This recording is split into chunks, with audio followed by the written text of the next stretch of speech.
कितना भी आप जेल से डराएं, मैं नहीं समझता कि श्री राहुल गांधी इस प्रकार की चीज़ों से किसी रूप से कभी भी, उनका ट्रैक रिकॉर्ड दिखाता है, कभी डरे हैं।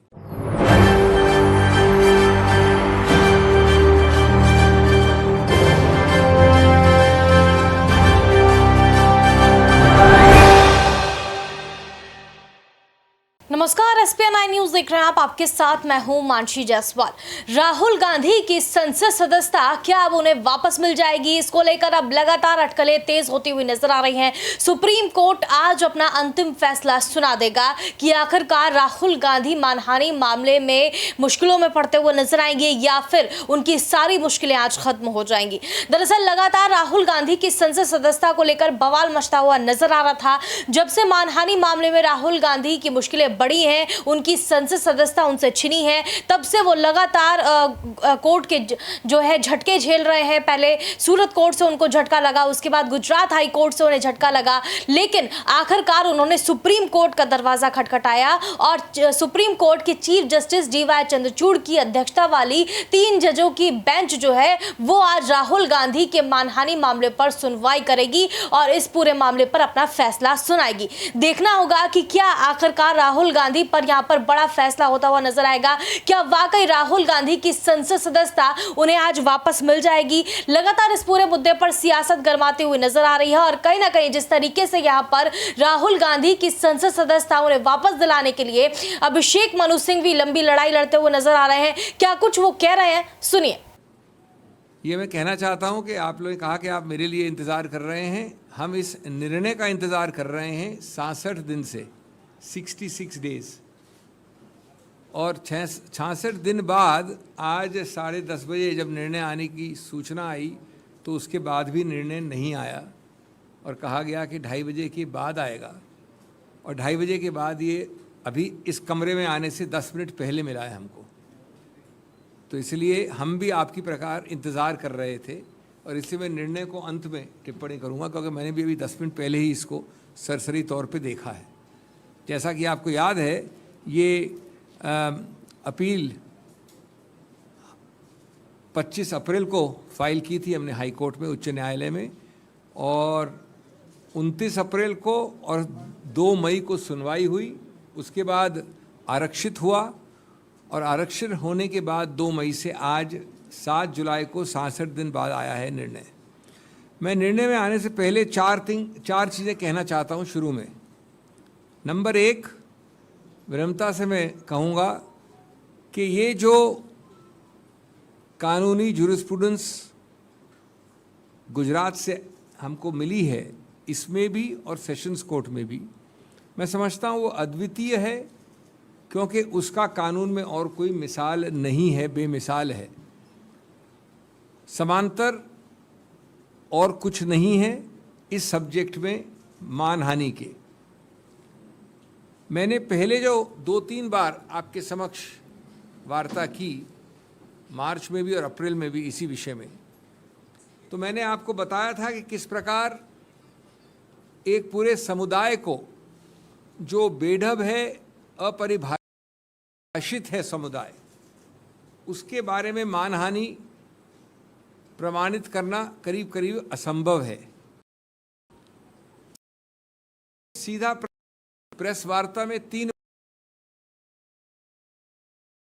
न्यायालय में, पिछले कोर्ट में भी कहा, एक सरल प्रश्न कि जो ये याचक हैं, शिकायतकर्ता हैं, वो खुद कैसे मानहानि के शिकार हुए, ये कृपया बताया जाए। आज तक इस प्रश्न का उत्तर आज वाले निर्णय को मिलाकर अभी तक नहीं आया है कि इन व्यक्तियों की मानहानि कैसे हुई। दूसरा प्रश्न मैंने रखा था आपके समक्ष कि इस ऑफेंस का, इस पूरे कार्रवाई का एक अभिन्न अंग है द्वेष, मैलिस। न इस निर्णय ने न पहले निर्णय ने किसी रूप से आपको बताया कि कैसे और कहाँ से द्वेष आता है इसमें। और वो पूरी स्पीच जो माननीय राहुल गांधी जी की है, उस पर देख लिया जाए, 2 वाक्य हैं, उसमें कहाँ से द्वेष आता है, और उसका उत्तर भी नहीं दिया गया निर्णय में।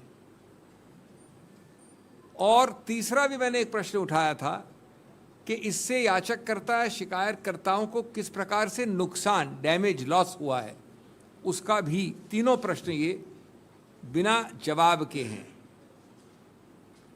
आज मैं समझता हूँ एक भी मिसाल नहीं है किसी कोर्ट कचहरी की जहाँ पर इस प्रकार का एक जनरल वाक्य पूरे समुदाय के हर अंग को, हर व्यक्ति विशेष को लागू किया गया है। किसी भी केस में ऐसा कन्विक्शन नहीं हुआ है और कन्विक्शन के बाद कन्विक्शन का सस्पेंशन नहीं होना भी कहीं नहीं हुआ है। अभी तक हमें इसका औचित्य इस निर्णय में भी नहीं मिला है। दूसरा एक और पहलू है कि बार बार जिक्र किया जाता है राहुल गांधी के और अन्य केसेस के बारे में। तो श्री राहुल गांधी और अन्य केसेस जो मानहानि के हैं या जो और हैं, किसी में भी दोषी नहीं ठहराए गए हैं। वो एक अभियुक्त हैं कुछ और केसेस में। एक अभियुक्त की हैसियत से उनके ऊपर ये टिप्पणी करना बिल्कुल गलत होगा और बार बार इस निर्णय में भी इसका जिक्र होता है कि किसी अमुक केस में उनके विरुद्ध कुछ ऐसी चीज़ है, लेकिन वो किसी में भी दोषी नहीं ठहराए गए हैं। तीसरा, ये जितने और केसेस की बात होती है उसका स्रोत, उन सब का स्रोत एक ही है। उन सबके स्रोत याचककर्ता, शिकायतकर्ता या तो बीजेपी के कर्ता धर्ता हैं, वरिष्ठ नेता हैं, ऑफिस बेरर्स हैं, और बड़ा स्पष्ट है कि ये करवाया गया है, एक बनावटी ऑर्केस्ट्रेटेड प्रयत्न है हर उस केस में। तो जब सब जगह ऐसे केसेस हैं तो द्वेष का सवाल कहाँ से आता है? द्वेष तो उल्टा याचककर्ता और शिकायतकर्ता से निकलता है, न कि अभियुक्त से। और ये एक ज़्यादा विशाल एक कॉन्स्पिरेसी है जिसका उद्देश्य है कि स्वतंत्र विचार और स्वतंत्र वाक्य और बातचीत पे रोकथाम हो, उसका गला घोंटा जाए और इस प्रकार की स्वतंत्र सोच कोई एमपी हो या एमपी न हो वो नहीं कर पाए।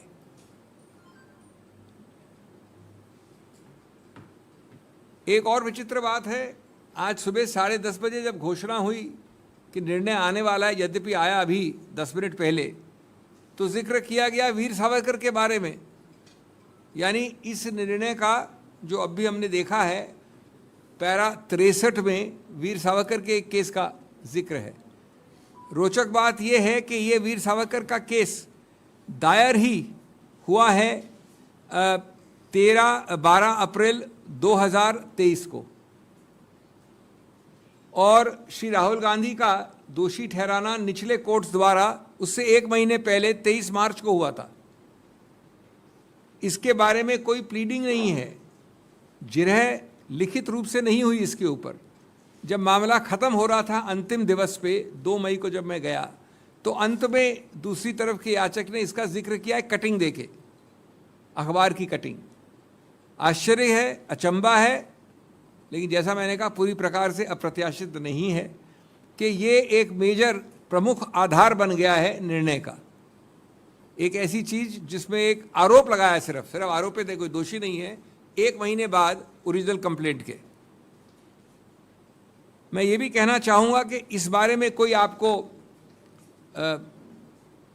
गलतफहमी नहीं होनी चाहिए कि जो ये मूल मुद्दा है, सिद्धांत है इस केस में, वो हम सबको, हम एक एक व्यक्ति को असर दुष्प्रभाव करता है। तो सुना आपने किस तरीके से यहाँ पर लगातार कहा जा रहा है कि लोकसभा अध्यक्ष ओम बिरला जो है वो जानबूझकर राहुल गांधी की संसद सदस्यता उनसे छीनते हैं, और साफ तौर पर यहाँ पर जो है राहुल गांधी को लेकर के अब अटकलें यही लगाई जा रही हैं कि अगर उनकी संसद सदस्यता उन्हें वापस मिल जाती है तो प्रधानमंत्री नरेंद्र मोदी की बड़ी हार और राहुल गांधी की बड़ी जीत होती हुई नजर आएगी। बहरहाल आप इस मुद्दे पर क्या सोचते हैं हमें कमेंट करके जरूर बताएं। देश और दुनिया की तमाम बड़ी खबरों के लिए देखते रहिए SPN 9।